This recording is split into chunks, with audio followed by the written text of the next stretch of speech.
A floresta. Isso aconteceu há mais ou menos 7 ou 8 anos atrás. Eu estava com 8 anos e o meu irmão 11.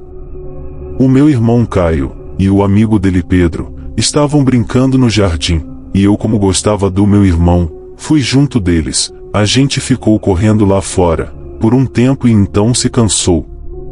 Tem uma pequena floresta que fica de um lado, e atrás e na frente da minha casa tem uma rua bem movimentada, e uma casa do outro lado da minha. E tem um trilho de trem que passa por perto de casa, mas você tem que entrar na mata e andar um bocado, mas ele já está abandonado faz um tempão, e nenhum trem passa lá. Nós estávamos tão entediados que acabamos entrando na mata, sem ir avisar os meus pais antes. Um grande erro para um garoto de 11 anos, um de 12 e uma de 8. Nós estávamos andando pela floresta, e nunca tínhamos ido tão longe assim. Eu queria voltar para casa. Eu tinha 8 anos e era uma chorona, mas os garotos queriam ficar, e eu não conseguiria voltar sozinha, então eu não tive escolha. Foi quando nós vimos os trilhos de trem. O Caio e o Pedro saíram correndo, e eu fiquei ali parada e comecei a chorar. O Pedro, que era o bonzinho, voltou e falou que estava tudo bem, que eu não precisava chorar, que nós já estávamos voltando. Nós começamos a andar de novo, e fomos em frente, saindo dos trilhos, e entrando no mato. Depois de um bom tempo andando, vimos mais para frente a mata se abrindo. Eu fiquei relaxado e contente, achando que era a minha casa. Mas quando chegamos perto, era o trilho de novo. A gente achou estranho, porque já tinha saído dele, mas como fizemos algumas curvas, simplesmente achamos que tínhamos feito um círculo. Então viramos para trás, e começamos a andar de novo. Depois de mais um tempo andando, chegamos a um barranco que não tínhamos visto antes. O meu irmão Caio falou que sabia onde estávamos, e que já tinha ido lá, então ele subiu o barranco e continuou em frente. Mais alguns minutos depois, e acabamos voltando para outro ponto dos trilhos. O meu irmão olhou para um lado, olhou para outro, e andou um pouco mais para frente. Eu fiquei parada lá, no meio do trilho olhando para um lado e para o outro dele, pensando se algum trem passava por ali, com o Pedro do meu lado chutando uma pedra. O Caio voltou e falou, bem na minha frente, a gente tá perdido. Eu comecei a chorar de novo, mas o Caio simplesmente agarrou a minha mão, e me arrastou para continuarmos andando como se tivesse tudo bem. Ficamos andando por volta de mais 1 hora seguindo o trilho. Foi aí que eu comecei a ouvir uma música tocando. Era maravilhosa, e parecia ser uma flauta. Ela tocava e parava. Depois de um tempo tocava de novo. Quando eu ouvi primeiro, estava vindo da minha direita. Quando eu ouvi de novo, estava na minha direita ainda, mais para frente. Eu comecei a seguir a música, e o Pedro e o Caio, não querendo que eu me perdesse deles, vieram atrás de mim. A gente ainda estava nos trilhos, e eu ouvi alguém andando em volta da gente, e só queria voltar para casa. Depois de algum tempo, a música estava vindo de dentro da mata, e para continuar seguindo ela, eu tinha que sair dos trilhos. O Caio tentou me segurar falando que a gente ia se perder mais ainda, se continuássemos seguindo a música, e que era perigoso, porque a gente nem sabia quem estava tocando. A música tinha parado de tocar, e nós ficamos parados olhando para dentro da mata, para o lugar onde tínhamos ouvido ela pela última vez. Eu ouvi o som de alguém andando atrás da gente na mata. E a música tocou de novo na nossa frente, como se tivesse avisando que tinha algo atrás de nós. Eu não pensei 2 vezes, e corri na direção da música. Ficamos andando por mais meia hora dentro da mata, ouvindo aquela flauta tocar, não uma música contínua, mas algumas melodias. Ela tocava e parava, às vezes fazendo a gente mudar de direção. Ela não parecia estar muito longe, mas não conseguíamos ver de onde estava vindo o som. Não víamos ninguém mais no meio da mata, não ouvíamos os passos de ninguém, o que é bem difícil de não se ouvir se tivesse mais alguém lá, no meio do mato com a gente.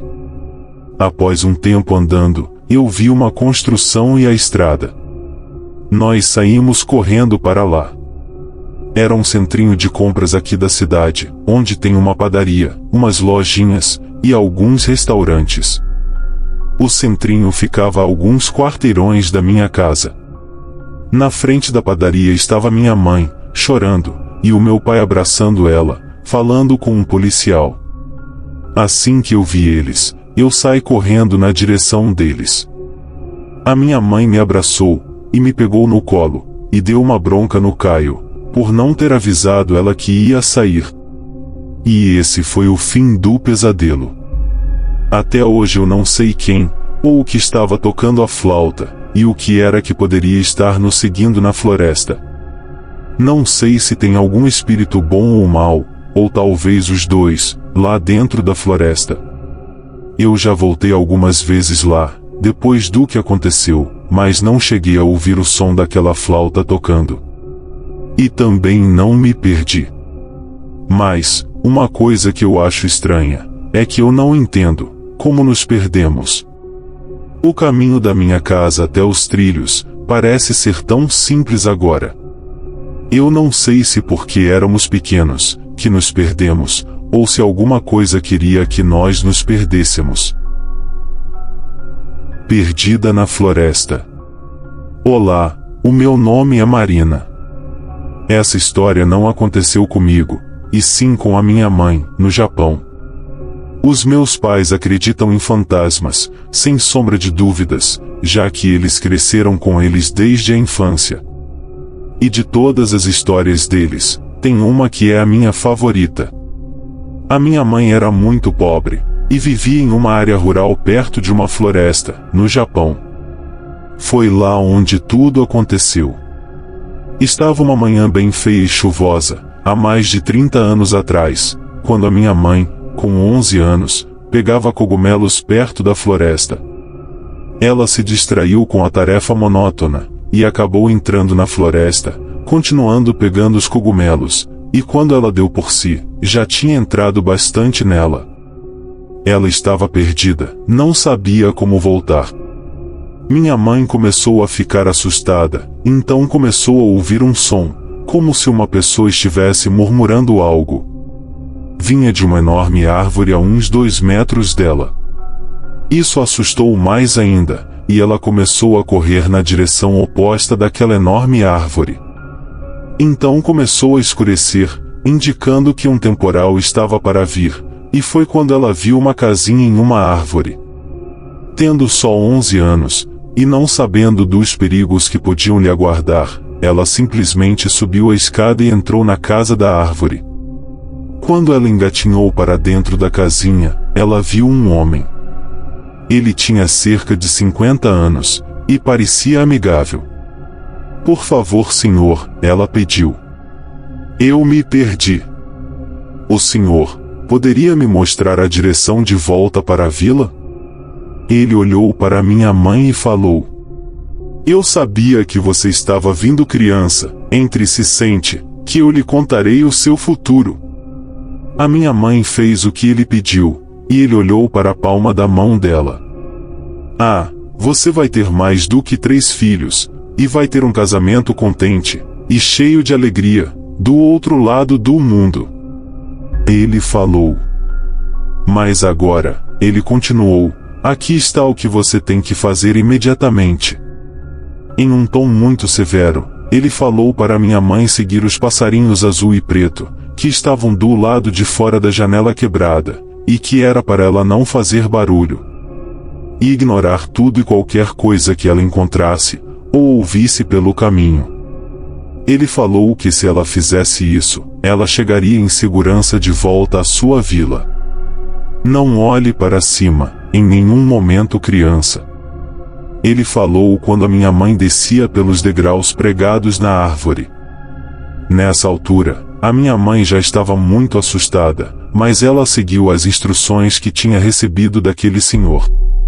Os 2 passarinhos foram pulando pelo chão, e ela foi seguindo eles, enquanto escurecia cada vez mais.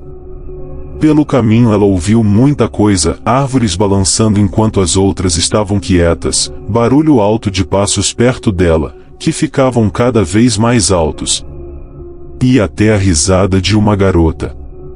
Mas ela continuou andando, olhando apenas os 2 passarinhos que iam pulando pelo chão à sua frente.